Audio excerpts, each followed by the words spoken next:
TV news और मैं हूं आपके साथ उजैरा फरहीन। आइए नजर डालते हैं आज की खास खबर पर। खबर जनपद लखनऊ से मलिहाबाद से जानकारी देते हुए हमारे संवाददाता ने बताया, पूर्व विधायक प्रत्याशी मलिहाबाद डॉक्टर आर.के. आदर्श पासी को गालियां और जान से मारने की धमकी मिल रही हैं। सामाजिक संगठन के राष्ट्रीय अध्यक्ष को गाली एवं जान से मारने की धमकी, समाज में निस्वार्थ भाव से कार्य करने वाले को गाली व जान से मारने की धमकी। संदेश डॉक्टर आर.के. आदर्श उर्फ रूपेंद्र कुमार रावत विधायक प्रत्याशी मलिहाबाद से हैं।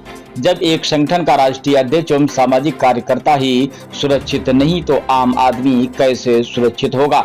उत्तर प्रदेश की राजधानी मलिहाबाद के अंतर्गत मलिहाबाद विधानसभा ब्लॉक माल के रुदान खेड़ा पुलिया माल संगठन कार्यालय में प्रेस वार्ता के दौरान निवासी रूपेंद्र कुमार रावत उर्फ डॉक्टर आर.के. आदर्श ने बताया है कि दिनांक 17 अगस्त 2025 को रात्रि लगभग 9 बजे रुदान खेड़ा पुलिया पर स्थिति आदर्श जनता हॉस्पिटल के सामने से मोटरसाइकिल से जाते समय कई लोगों के साथ मुझे मोहित सिंह पुत्र गुड्डू सिंह उर्फ कालिया निवासी रुदान खेड़ा माल मलिहाबाद लखनऊ का, जो कि जाति सूचक गालियां देते हुए जान से मारने की धमकी दी और प्रार्थना पत्र देने के बावजूद प्रशासन ने अभी तक मुकदमा पंजीकृत नहीं किया है।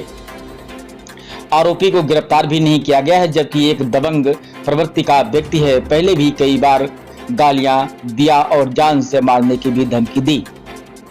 आगे क्या कुछ कहा, आइए चलते हैं हमारे संवाददाता के साथ। देखिए, आज जो प्रेस वार्ता बुलाई गई है और इसमें जो हमारे सभी आप जैसे सम्मानित पत्रकार बंधु सभी का बहुत बहुत धन्यवाद, जो कि आप एक आह्वान पे हमारा इस जो है सहयोग करने के लिए, जो हमारे साथ घटना घटी हुई है उसका जो है आप आवाज़ मेरी बुलंद करने के लिए आप लोग आए, इसका बहुत बहुत धन्यवाद। क्या कारण रहा?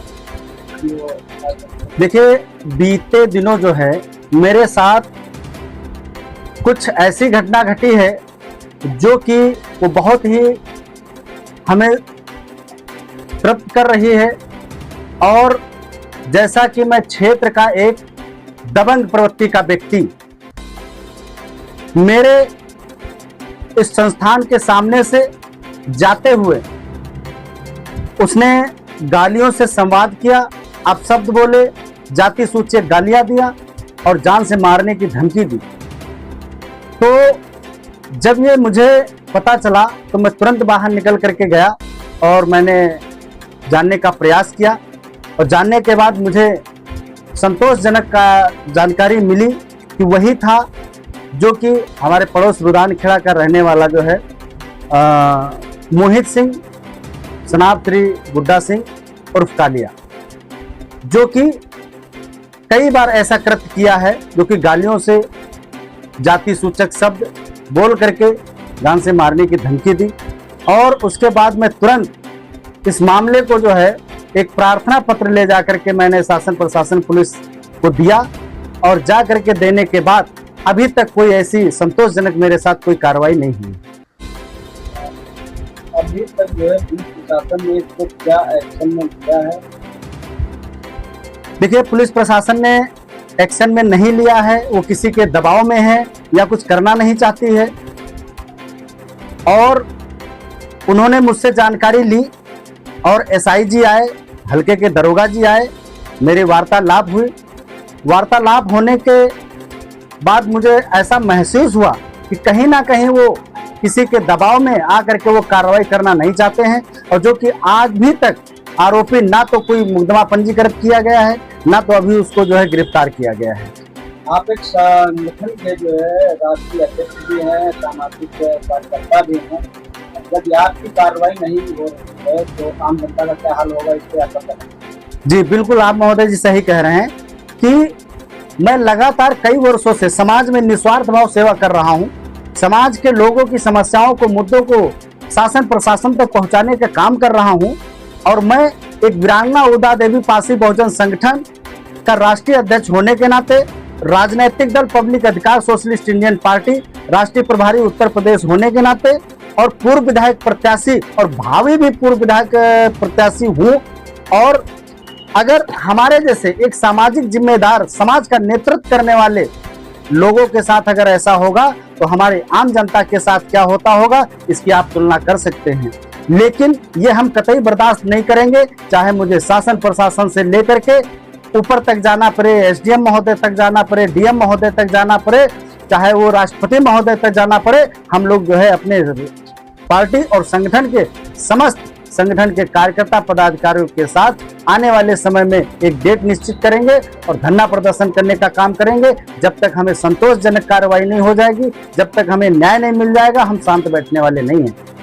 आखिर क्या वजह रही कि प्रशासन इस पर जो है दबाव बना, अब कार्रवाई नहीं कर रहे? देखिए, कहीं ना कहीं अब उनका क्या है दबाव, किसके इशारे पे कर रहे हैं। और अगर वो इशारे पे कर रहे हैं तो मैंने भी कह रखा है कि अगर मेरी आप संतोषजनक कार्रवाई नहीं करते हैं, क्योंकि मैं एक पढ़ा लिखा व्यक्ति हूं, मैं कोई अनपढ़ और झोला छाप नहीं हूं, मैं अंगूठा टेक नहीं हूं, मुझे धाराएं भी मालूम है, क्योंकि मैं बाबा साहब के दिए हुए संविधान के अधिकारों को जानता हूं, अपने अधिकारों को जानता हूं और मेरा हक और अधिकार है। जिस प्रकार से उसने ये कृत्य किया है कि जैसे मुझे अपमानित करने का काम किया है, उसने जान से मारने की धमकी दी है, तो कौन सी धाराएं लगनी चाहिए, कौन सी नियम कानून है। मैं संवैधानिक दायरे में रह करके आने वाले समय में बहुत ही बड़े उत्तर प्रदेश के मेरे पार्टी के, मेरे संगठन के जितने भी जिला अध्यक्ष हैं, जितने भी प्रदेश अध्यक्ष हैं, सभी को एक आह्वान करके हर एक थाने पे, जिला पे विरोध प्रदर्शन करके, और मैं सरकार को सचेत करना चाहता हूं कि हमारी जो जनता, अगर इस तरीके से हम सुरक्षित नहीं है तो हमारी जनता कैसे सुरक्षित है। क्या मुझे ये प्रशासन के लोग, क्या मुझे ये विपक्षी दल के लोग मरवा देना चाहते हैं? ये कतई बर्दाश्त नहीं किया जाएगा और आने वाले समय में एक बहुत बड़ा विरोध आंदोलन प्रदर्शन करूंगा। जैसा कि मुझे पता है कि आप एक सामाजिक कार्यकर्ता हैं और रात्रि में आपका आवागमन रहता है, आपको जी बिल्कुल, आपने जो है प्रशासन को अवगत करा दिया है, लेकिन अभी तक कोई कार्रवाई नहीं की। जी पत्रकार महोदय जी, सही सवाल किया आपने। मैं आपसे भी पूछना चाहता हूं कि अगर मुझे खुलेआम चैलेंज किया जा रहा है, खुलेआम गाली दे करके जान से मारने की धमकी दी जा रही है, तो मैं तो एक सामाजिक कार्यकर्ता हूं, मेरा तो कोई समय नहीं, टाइम बे टाइम मैं आता जाता हूं। अगर मुझे किसी प्रकार की कोई घटना घटती है, अगर मेरे इस संस्थान के कर्मचारी के साथ घटना घटती है, अगर मेरे किसी जो है साथी और व्यवहारी और मेरे परिवार के साथ घटना घटती है, तो सीधे सीधे इसका जिम्मेदार यही होगा। और आने वाले समय में हम बड़े ही जो है स्तर पे जो है सूचित करने का काम करेंगे, ज्ञापन देने का भी काम करेंगे।